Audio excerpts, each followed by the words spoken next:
Winemaking dates back to the 4th or 3rd millennium BCE. It became widespread in Greece during the Bronze Age, and within centuries the Greeks had refined it further.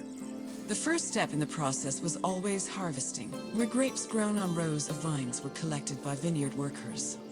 According to Homer, harvesting was often accompanied by music to give it a more festive atmosphere.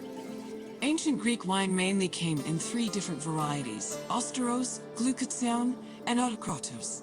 It could be flavored with spices, herbs, resin, and even perfume.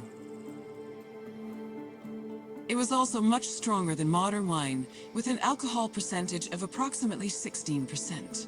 Because of this, the drink was mixed with water to make it more palatable.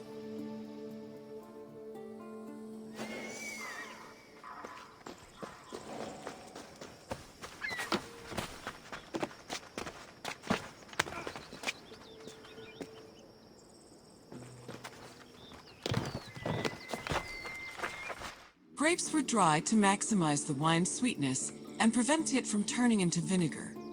In most vineyards, the drying process involved laying the grapes out on the ground under the heat of the sun, then covering them at night to protect them from accumulating dew. According to Hesiod's poem, Works and Days, the ideal time to dry grapes was 10 days and 10 nights. When they were finally completely dried, the grapes were collected in jars, just as they are today.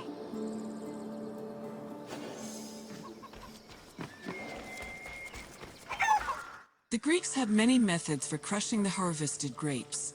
The most common technique was to use a lenos, a large treading vat where workers stomped on grapes with their feet. Alternatively, the Greeks sometimes crushed the grapes by hand using a strainer, mashed them with a mortar and pestle, or squeezed them using a tool called a sack press.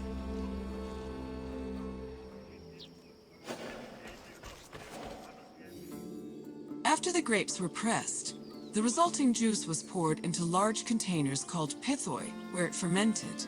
Once fully fermented, the wine was filtered through an ethmos, or sack, which separated it from the residual yeast called lees. The wine was then placed in a special storage room.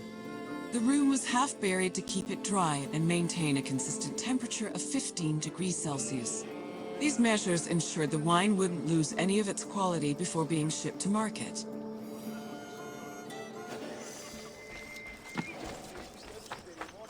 When the wine was ready to ship, it was poured into storage containers called amphoras.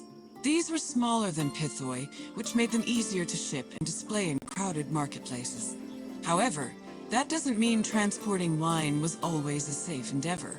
Sometimes ships carrying amphoras as cargo would be wrecked before making it to their destination, losing hundreds of bottles of wine to the sea.